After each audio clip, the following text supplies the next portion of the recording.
You're good to go? Good to go.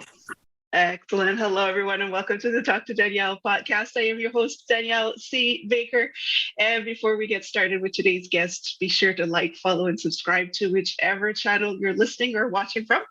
And of course, as you all know now, I have an amazing guest coming on. All of my guests are amazing, but I'm really excited to have today's guest on because love the work he does. We need to see more of that out there. We need to have more of these conversations out there, and I'm really excited to have Dr. Gino Collura. Sorry, I missed it. No, that was perfect. You did great. Okay, great. Because I forgot. I use this. I don't use this as an excuse, but I am French, and sometimes some of the words I kind of get self-conscious about it. But thank you so much for joining us. I'm really excited to have you on. And can you tell us a little bit about yourself and how you got to where you are today? Absolutely. So first and foremost, thank you so much for having me. I have enjoyed our conversations so much up to this point, and I'm really looking forward to taking a deep dive today. So very grateful for that. So a little bit about myself. So long or the short, I am a behavioral scientist, right? So what does that mean? That means that I take a deep dive into pressing issues of what is going on with human behavior, what is going on in the brain, what is going on in society and culture that influences the brain and the quality and depth of interactions that we have with each other, right? Because at the end of the day, quality of life with those that we love the most and those that we interact with really, really matters, right? So I do a ton of work in the relationship space between two folks that are in a committed relationship, whether it's a marriage or just a serious relationship. I also do a lot of work in the resiliency space and privileged to work with folks here in the U.S. military. And I've started to have conversations with folks actually up in the Canadian military. So very excited to continue to push that work forward. And that, on the resiliency side, it has everything to do with how do you overcome adversity? How do you push through, right? And that's something that applies to every single one of us, veteran, military member or not. It doesn't matter. Life's a battle, right? Life's a fight. And you have to have the right skill set, the right mindset to push through and be happy doing it. So my doctorate degree is in a discipline that's called neuroanthropology. So it's neuroscience mixed with medical and cultural anthropology with a heavy seasoning of psychiatry and psychology involved in it as well. But it's definitely a little bit different flavor of what you would get from a clinical psychology program. There's a few other elements that get poured into it. So I am born and raised Tampa, Florida. I've been a Florida boy minus a 3-year stint that I lived abroad. And I've got a lovely wife. I've got a 2-year-old daughter, and I have another daughter on the way who will be here in about 2.5 months. So we're very, very excited about that. That's nice, busy, very busy. Very, very. Oh, I love that. And I love the field that you're in, especially with behavioral sciences. When you start studying that, it's just so fascinating because there's so much, and with that little flavor that you were talking about, that's even more interesting. And that's what I mentioned earlier as well, for those who are listening, when I said this conversations that we need to have. I mean, I grew up my mom was in the Army, and I have a lot of family and friends that live the Army life. So just in relationships themselves, when somebody is deployed, there is quite a lot going on, and there's nice support systems and that. So I like the fact that you address that and, work with that and everybody else, but especially for that. Is there a defining moment you would say that you said, okay, this is really where I want to focus with what I do? Absolutely. So the time that I lived abroad, I lived in South America, specifically Colombia, South America. And I was doing some work with folks in the Colombian military at the time. And I will never forget this moment. So I'm sitting at a bar down there, and the city I lived in was called Cartagena. And I'm sitting at a bar with a friend of mine who was in the Colombian military. And we're talking, and he's telling me about what's going on in his world, and I'm telling about what's going on in my world. And anyways, long and the short, we start talking about trauma, and we start talking about PTSD, right? And I will never, ever forget, we get into this deep, deep conversation about stress, combative stress, that dislocation from your family, addiction, right? And he says, and he tells me something. He goes, how you all define and label PTSD in the United States, it's very, very clinical, right? For us, for me and my guys specifically, it is a spiritual experience. And the reason why I say it's a spiritual experience is because here, what you call PTSD, we call demonios de guerra, right? Which is demons of war, right? But the thing about it is, because all of us experience it, and it's the insomnia, the anxiety, the hypervigilance, not being able to blend in socially, and just feeling like, what's my sense of purpose after going through that kind of trauma? Because what works for us is every single week, we never miss a beat in going to church and going to confession. Because at that point for us, what it means as far as that trauma, that loss, that stress, it means that we are being possessed by people that we have either lost on the battlefield or people whose lives that we've taken. So pretty deep, like super deep stuff, right? Wow. And I was floored because he goes, every Sunday when I walk out of church, I feel great. I'm fine. And then I go throughout my week and I'm fine. But he goes, but when I miss going through that ritual, I do not have the capacity and the ability to operate the same way. I have got to consistently do that. And for my belief system, giving it to a higher power gets rid of it. Where for you guys, you want to figure it out on your own. Right. And so it doesn't mean one way is right, one way is wrong. It's just different. But at that moment, I knew, I'm like, my goodness, here's a person that is a man, is a human being just like I am, right? And how it is that I already had some training in the behavioral sciences, but not really full-fledged. Right. The decision-making process of belief, the decision-making process of understanding how to push through something, it's not a one-stop shop. It is very complex. It's very complicated. And a huge thing there is, it really truly does start with how well does the individual know themselves? How well have they achieved self-mastery? And we're not taught that in schools. Like it's not, there's no mandatory class, right, for children in high school or adults for that matter, that really pushes the envelope, right, to unpack the inner stuff inside to really make sense of it so you can have a deeper understanding of how to deal with life's adversities.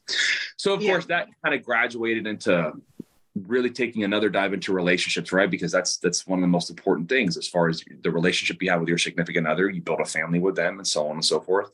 And identifying, well, how does the belief side of it play into that? The expectations, the values, right? The communication, the listening, all that goes into it, but it's all interconnected. And we unfortunately have a tendency to want to silo when in reality, you can't. Yeah. You can't, right? Right.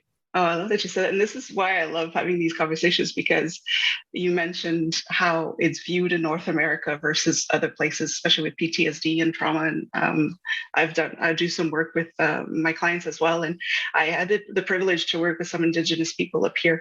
And it was the same thing for them. It's a spiritual thing. It's not a clinical thing. I mean, and I came back, coming back from books and theories on PTSD 100%. And then the knowledge, like you're coming in with the institution and that doesn't work when you come into the spiritual word. So it's working with those rituals. And it was eye-opening in that sense. And it's something, it's incredible. And that's why I love talking about things like that. A lot of people don't like to talk about it because they get uncomfortable. But the more you talk about it, the more you realize that you're going through the same things in your own way, depending on what your situation was. But you mentioned school, because we've talked about this before when we first met, how this isn't taught how to manage a relationship or how to deal with the realities of being in a partnership. And it doesn't have to be like a romantic relationship, in any relationships, whether it's business or family. What do you think, from your experience, what basic knowledge should we be teaching students at school to be ready for this when they're out there on their own?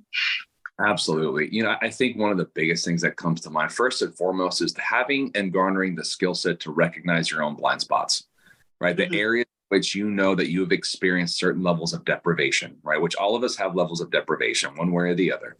But to understand that, listen, we're not going to be able to achieve complete objectivity. It's impossible. We're not machines. But to strive for this idea, let me take a step outside the box that I'm currently in, and let me understand how this other person is viewing me. Because at the end of the day, I am saying what I want to say. But if I really want to move the needle and grow in this relationship, I have to understand how they're interpreting what I'm saying. right? And that has a lot to do with the tone, the word choice, the body language, everything. And so I think if there was an initial seed that could be planted, right, to understand and to teach young folks, listen, at the end of the day, you're not perfect, right? And we all say that very cliche, but truly, let's embody what that means, right? Because especially when you're passionate, when it comes to a certain point, it could be a business relationship, and what you feel is right versus what your partner feels is right is different. Well, how do you take a step back and recognize that? In a romantic relationship, take your pick, right? I mean, who gets the side of the bed, right? Where are we going to dinner tonight? Like, who's got the remote control? Like, take it, right? So that's right. How do you fold towels? Yeah. Yeah, exactly. Which actually, that has been a point of conversation between my wife and I. So, but it's. I think that's a really, really important element. I think another thing too is just truly the art and science of listening. Do you understand what it takes to be an engaged and interactive and productive listener? Because again, the rate at which information travels nowadays, right? The rate in which the brain in a first world modern quote unquote nation, the way in which information is pushed down the throat of folks, oh my goodness, it's constant stimuli. Yeah. So the ability to stop and take a step back, slow down, right? And really understand. Don't just do, but understand why. One of the things that gets me the most, Danielle, is there's this saying, right? Especially amongst folks that are in the business world, and it's fake it till you make it, right? I think all of us have heard a variation of that. And I talk about this in my book. It irks me. And it irks me because I can absolutely understand projecting what I want life to look like, and I'm going to work towards that. But to buy into this idea that I'm going to be something that I'm not yet in relationships with folks that I have, you're selling yourself short because it's not authentic. I can appreciate where you want to go, but nothing really creates a playing field in relationships than just being raw and be honest and be truthful about where you're at. And more importantly, why you're there. And that's where self-mastery goes in, because so many folks don't understand why they're at where they're at. They don't know. They don't know. Yeah, no, and you're right. And that's not easy to do. We're taught to wear masks to be, who we're supposed to be, but to take them off and to be real and raw, that's the scariest thing. You're so vulnerable.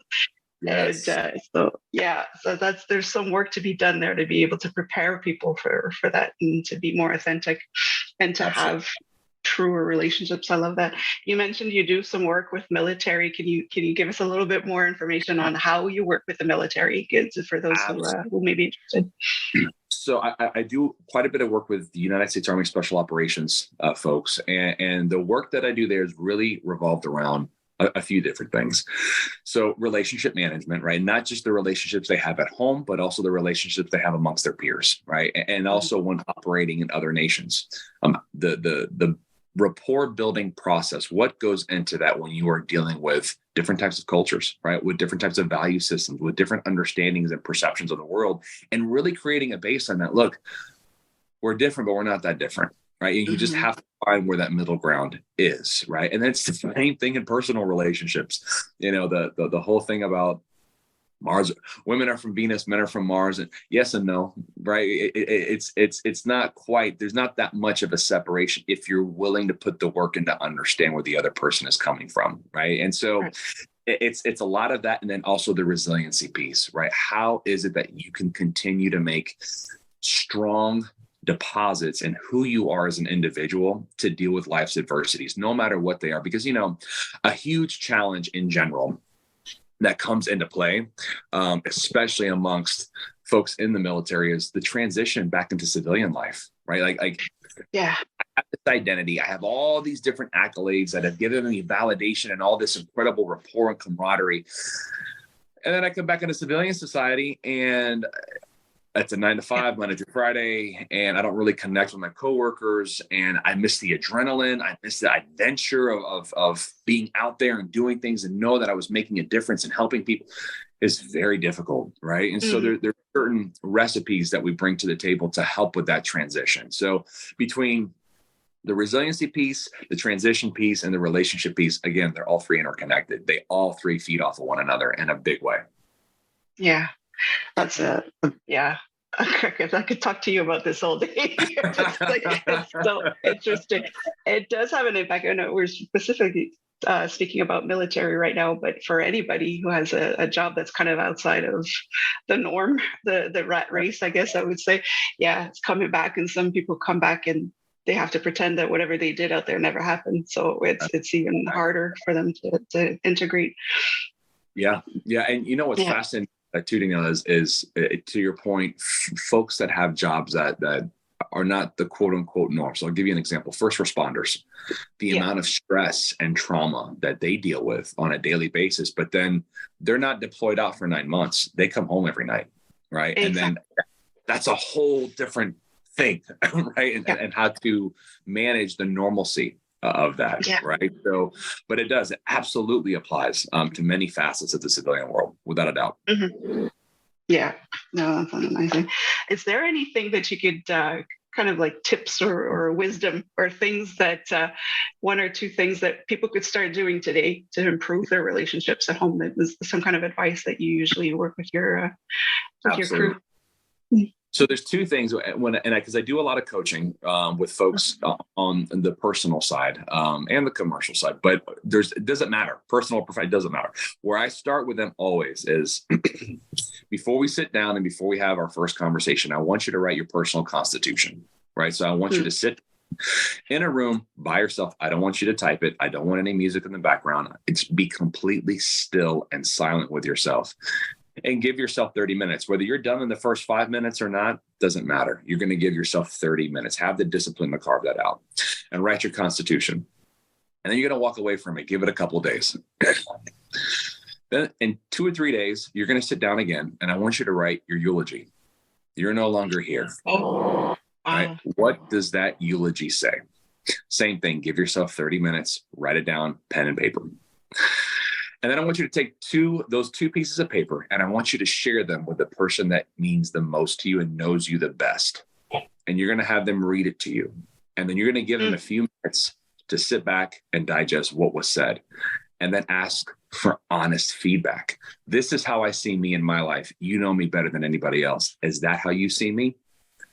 And that moment, right, that exists as far as their feedback on that, it's going to be very clear to you if you're truly living day in and day out with authenticity.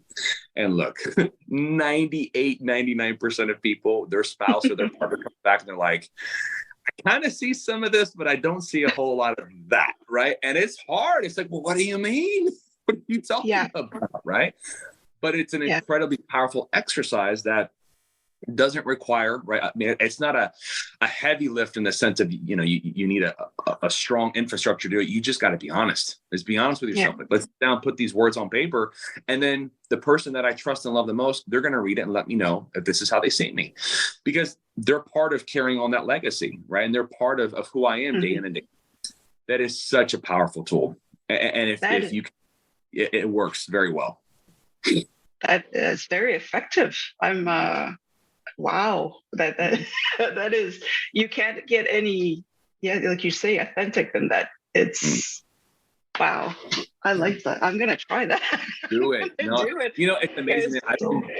I have been doing it for the past 12 years, right? And I have a small folder that has my constitution and eulogy for each year that goes by, right? And there are some things that, and naturally, you want it to change, right? As we grow, as we mature, some things are going to change. But then it's also, you see what doesn't change. And what doesn't change, right, are those, you really start to tap into a subconscious understanding, right, of what drives you every single day, because I'm not thinking about it, but it's a constant. And if it's a constant year after year after year, that is a strong mental model, right? That is a part of your identity and what defines you as a person. And if it's a good thing, awesome. If it's not, we need to challenge it, right? And we need to break the model and create a new one. Yeah. Oh, I love that. So I've done the one where you write down your constitution. That took me a while because I was in a place where I was wearing so many masks, pretending to be so many things that I sat down and I couldn't even say who I was anymore. It was just like, well, this so-and-so sees me this way, but who am I? It's just coming back to my core values was such a challenge. So and it's exhausting, right? Like wearing that many masks, and it's expected, It's something that is expected in society. And, unfortunately, especially coming out after the Industrial Revolution, when you take a look at how a lot of Western education, public education was designed, this idea of having mathematics over here, science over here, language arts over there, it creates compartmentalization, right? That's right. And it negates and it pulls away this idea of, how do I achieve holistic and fulfilling education that's all interconnected? Because at the end of the day, goodness gracious, when you study some of the greats, they were not just intellectuals, but they were poets and philosophers and artists and all these different skill sets, which goes into feeding the human condition. And we've lost that. We have lost that. And I have some hope because I see some of it coming back a little bit, right? But within public education, there's been such a strong push to get away from that. And it breaks my heart. Yeah, when you separate everything, because everything is interconnected, when you separate it, it's dysfunctional. It doesn't work. That's right. And I'm the first one to say this because I work in science, and when we went from STEM to STEAM, just adding arts, and so many people that arts has nothing to do with this, and arts has everything to do with this. This is where you get your creativity, and that's what the greats were, artists and philosophers, and we could, again, another day of conversation absolutely. But you did mention with that as an example to write your constitution and your eulogy. What are some of the transformations you've seen in the people that you work with using that method? So it's interesting. And the gamut, right? So folks that I've worked with who are veterans that were on the edge, right, as far as making a decision that there's no coming back from, and seeing their lives restored, seeing their relationships with their children restored. And it all has to do with them having a deeper understanding of themselves, right? And not having ambiguity. Like, ambiguity is the biggest thing that I say is a challenge of what I have to broach with folks that I work with, in the sense of we're not designed for it. Our brains are not designed to be confused. It doesn't like confusion. It wants to make sense of our surroundings immediately. That includes our emotions, that includes our relationships, and that includes trauma and stress. And when you don't have an answer for why, when you don't understand, golly, of all the things that could have happened, why did it happen to me? Why did it happen to them? And you start asking those bigger questions, and you start running that cycle of trying to figure it out, knowing that, look, you're not going to figure it out.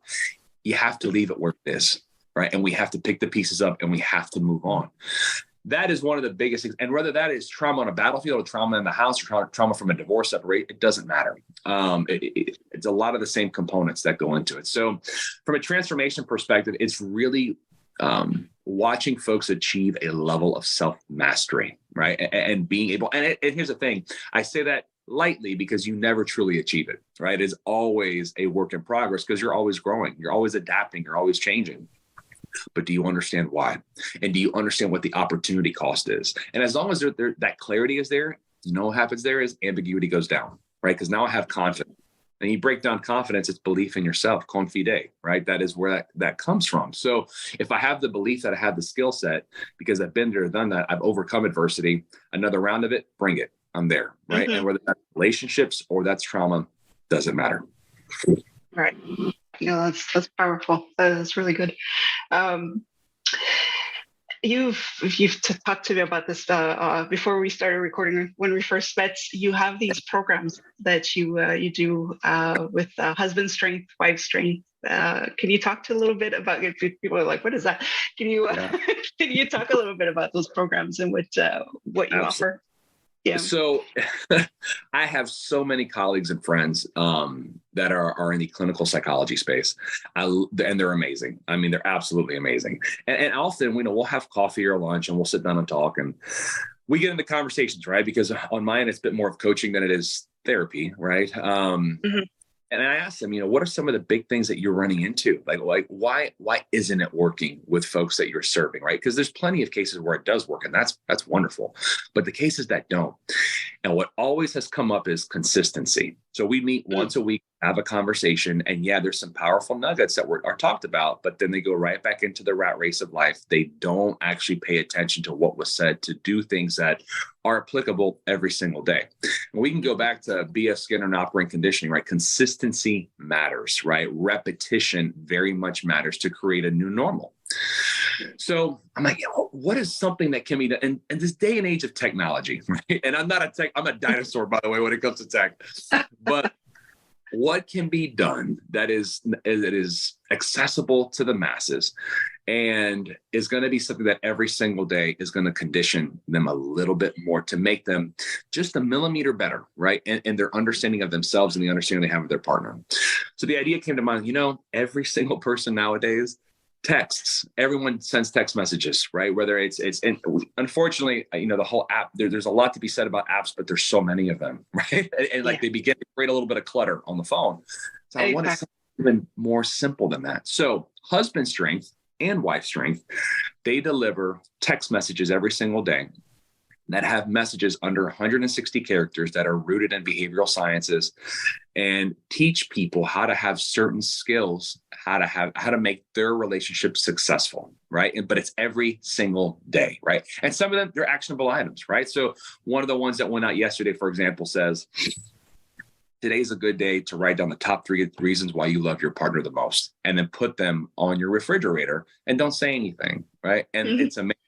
I start getting feedback from folks who are subscribers are like, oh my goodness, I got home and she was so happy. And she was like, everything, it's just, we had an interaction, but it's a little thing. It's just a little thing that happens on a regular basis. Same thing for wife strength, right? Being able to have a deeper understanding of, well, where's he coming from? And what are things that I can do every single day to understand that, to meet him halfway? And now if you have 2 people who are going through daily nuggets of conditioning, over time, you start to garner a skill set.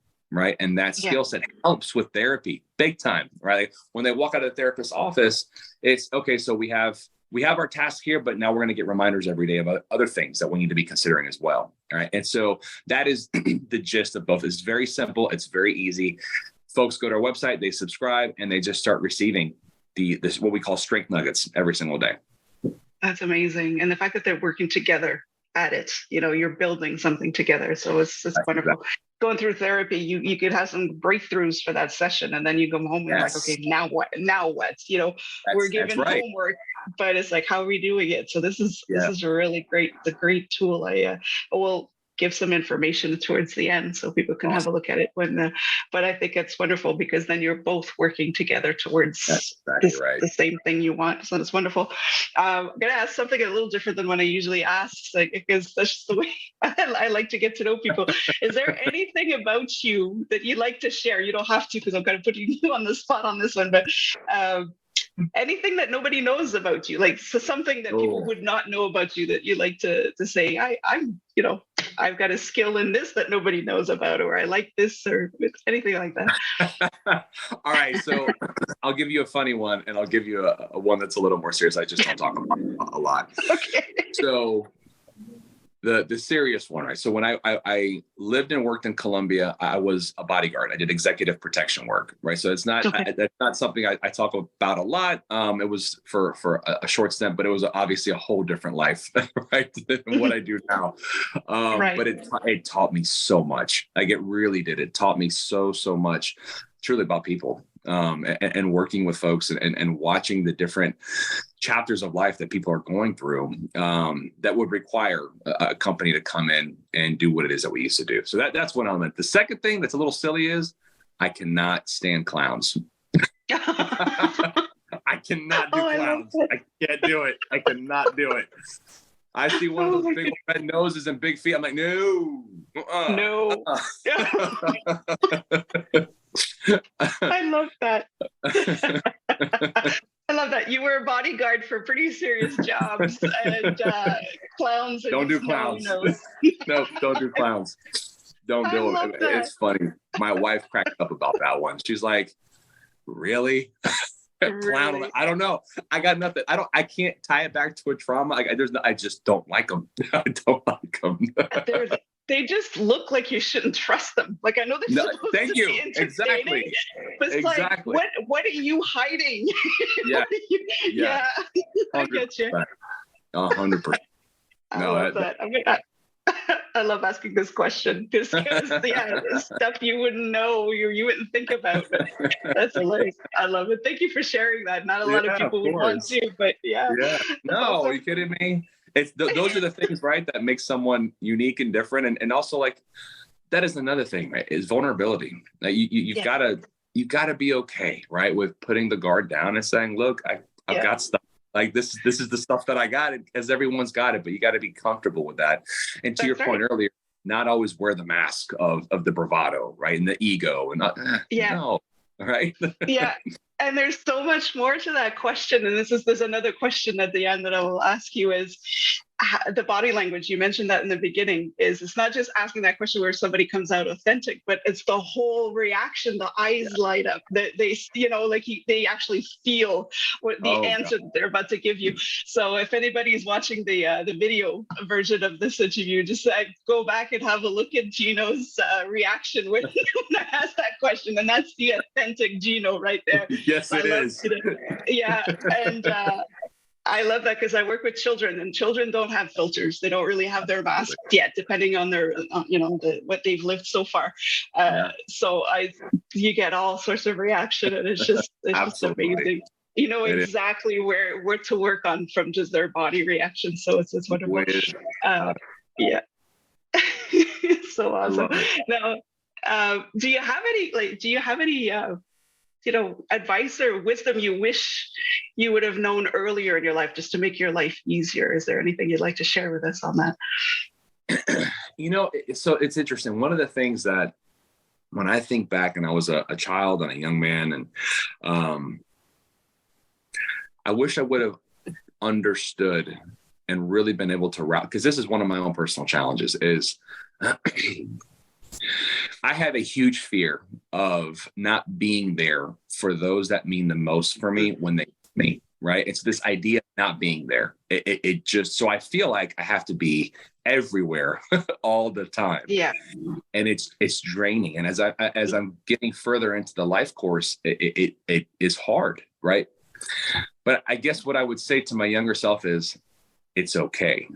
It's okay to not be everywhere. Do your best, right? Which is a very much cliche, but truly, had I really embodied that at 13, 14 years old, it would have made a very big difference in the expectations that I set of myself, and being able to reach those expectations and not go over a bridge of disappointment when those expectations didn't pan out the way that I wanted them to. And I felt self-admitted, I am my own biggest critic. I mean, I will do interviews like this, right, Danielle, and out, whether it's on the news or podcast, and I go back and watch, and literally I'm sitting down with a piece of paper saying, you messed up here, you messed up here, you messed up there, right? And I have to give all the credit in the world to my wife, because she's like, you got to stop doing that. Like you can't beat yourself up so much. And it's a constant battle for me, right? So I think if I could go back when I was younger and just have known that, look, it's okay. You don't have to be everywhere all the time, and you don't need to reach for those massive expectations. And then even if you want to shoot for the stars, be comfortable with landing on the moon, right? That it's okay. Right. And so that would be one of the biggest things, especially for folks who are highly motivated and are go-getters, that sort of a thing. Learn to pump the brake a little bit, because gosh, life, it tastes so much sweeter when you do. It really does. It really does. Yeah. That's a good one, because I think a lot of people fall into that trap of just trying to put out all the fires and just be the hero for everybody. And you mentioned it. I know I'm feeling it more and more now as you get older, the energy is just not in it anymore, or the recovery time takes longer and it's exhausting. Yeah. That's beautiful advice. It's amazing too, Danielle, because, when you look at, and I tell folks this quite a bit, when you look at things that you dedicate yourself to in life, whether it's certain academic pursuits or profession, or achieving certain things for yourself, all that comes from somewhere, right? And in my personal story, there is a huge the idea of not being there to support and protect loved ones. Like that goes back to and I was 5-6 years old. I witnessed a horrific trauma as a child, and I saw my aunt get shot in the face, right in front of me. So you take that, and then you understand as you're going through the life course and you're working on the self-mastery side, why do I do what I do? right? And I don't Mhm. think about it every day on a conscious level, but it's No. there. Oh, it's created an entire blueprint, right, of models and why and where that comes from. And so then Yeah. you look at, gosh, why'd you go study trauma? Like, what was, well, go deeper, right? Yeah. And so, but that's the work, right? That's the work that I love to see people do, because man, when you do, you really start Yeah. to understand the moments. And there's only typically a handful in your life, right, that really are defining pillars, right? And they Yeah. set you on a trajectory. Yeah. Oh yeah. And it's beautiful to watch too. It's just like when you're working with people and you're peeling those, I call them onion layers. You just peel until Yes, you get to the exact trauma. And it's just, you learn something new every day with everybody. But you yeah, do. it's great. How do you find balance in life with everything that comes at you? Family, work, everything else, new Yeah. baby on the way. How Yeah. do you find your balance? So, I have found my jam is it's always a question of what is the balance between the physical, mental, social, and spiritual, right? And I have to feed every bucket on a regular basis, and I can tell immediately, like when I'm slacking on the workouts, right? And it's not about working out to become buff or anything like that. It's working out for stress, Yeah. right? It's Yeah. just a homeostasis from a neurohormonal production perspective, right? Like I want those endorphins, right? I want to make sure that the serotonin, all that kind of stuff. So, I think for me, really going through and understanding that, recognizing the red lines, when I start to feel less patient, when I start to get a little ornery, when I start to not communicate as sharp, right, or articulate the way that I'm typically used to articulating, I know that's Mhm. something. So meditation is huge for me. Diet is huge for me as well, though it's a constant struggle, because I'll tell you right now, I love me some dessert. I'm not gonna lie. Like it is. You and You me throw some both. chocolate chip cookies in front of me, it's game over. It's game over. Yeah. Um, and martial arts, like that's one thing that's been a hobby of mine for a long time. And it's not something I do the way that I used to, but it's a lot of fun. It's a great stress reliever for me. And so I have this thing, right? And I don't like to run. Mhm. Running and jogging is a great exercise. I despise it with every fiber in me. Yeah. But I have been pushing myself over the past 3 months to train for a triathlon. So Oh, it wow. is. But let me, in all fairness, it's a short triathlon. It's not a full blown one. So it's a 3 mile run, a 12-mile bike, and a quarter-mile swim, right? So it's nothing crazy, right? It's nothing crazy. It's still something. Yeah. But yeah, so doing things like that, it's like, I don't want to do it, but you know what? I'm going to make the harder choice, and I'm going to do it because I'm going to be better for it. Right. And it's Yeah. pushing myself to make those harder choices, which, look, like we were talking about earlier, right? The brain doesn't like ambiguity. So I'm going to Mhm. intentionally mix it up, right? To create more, a deeper Yeah. sense of intestinal fortitude and perseverance. Yeah. Oh, that's a good point. Yeah, you don't want to be complacent or get too comfortable. 'Cause then No, for sure. it's a For bad sure. place to be. Yeah. It is. It Uh, is. yeah. What are you working on right now? What's new? What's coming up for you in the next Yeah. little while? Besides the baby, So, what's coming up? yes, baby number 2 is on the way, right? So there's a lot of eyes there, and truthfully, I'm really pushing husband strength and wife strength. Is been out for just truly a handful of weeks. It's still new, and we've Oh, experienced great success with it thus far, but expanding the relationships with folks that I know it can help and can serve. So doing a lot of speaking engagements, going mm, over to the West Coast to do quite a few engagements there in the coming months. And then hopefully actually going up to your neck of the woods and doing some work in yeah, Canada with it as well. that would be So great. yeah. Yeah. So that really is, I've gotten to a place in my life where I've worked on myself enough and worked with enough folks to understand that there's something here that I know can move the needle forward for people. Yeah. And so I'm very passionate about that. I'm really passionate about giving folks salient skills that are simple, right? Because if they're simple, you're going to hold on to them and you're going to do them. Hmm. And so it's really pushing that, and then also continuing to expand the work that I do with folks who've endured trauma. That's also a place that's near and dear to my heart. Oh, that's amazing. Yeah, and again, we'll at the end we'll put in the links for your husband's strength and wife's strength program, so you can have a look at it and get Love it. started on. Love Now, it. before we wrap up, I always ask this question, and it's a question a little girl had asked me for a school project. She was interviewing adults, and the adults weren't answering this question. She was getting quite frustrated, and I happened to answer it. So she was all excited, and she told her mom, "See, somebody did get it." So I told her I would ask this question because I love, and that's another one when I was saying, if you look at the body language when people answer it, you know exactly.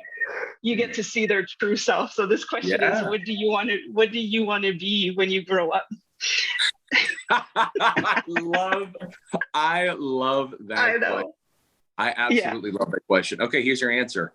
I want to be a park ranger. Oh, yes. Yep. I want to be a park ranger. Yes. No kidding. Yes. That I have. Oh, it's like been a thing that has been in the back in my heart and in my mind for such a long time. And yes, I want to be a park ranger. True story. Yeah. That's awesome. And I'd love to do it up at BAM, by the way. I'd love to be in BAM. I was gonna say, you've mentioned earlier that you like to come up and kind of live the adventure side of Canada. This will definitely do it for you. Just spend a night with a couple of bears and it gets real. You are speaking my language right now. You are speaking my language without a doubt. Without a doubt. 40 below, and it's wonderful. Now that not so much. I'm a tropical guy, but I'll endure it. If I get to hang out with some bears, I'm there.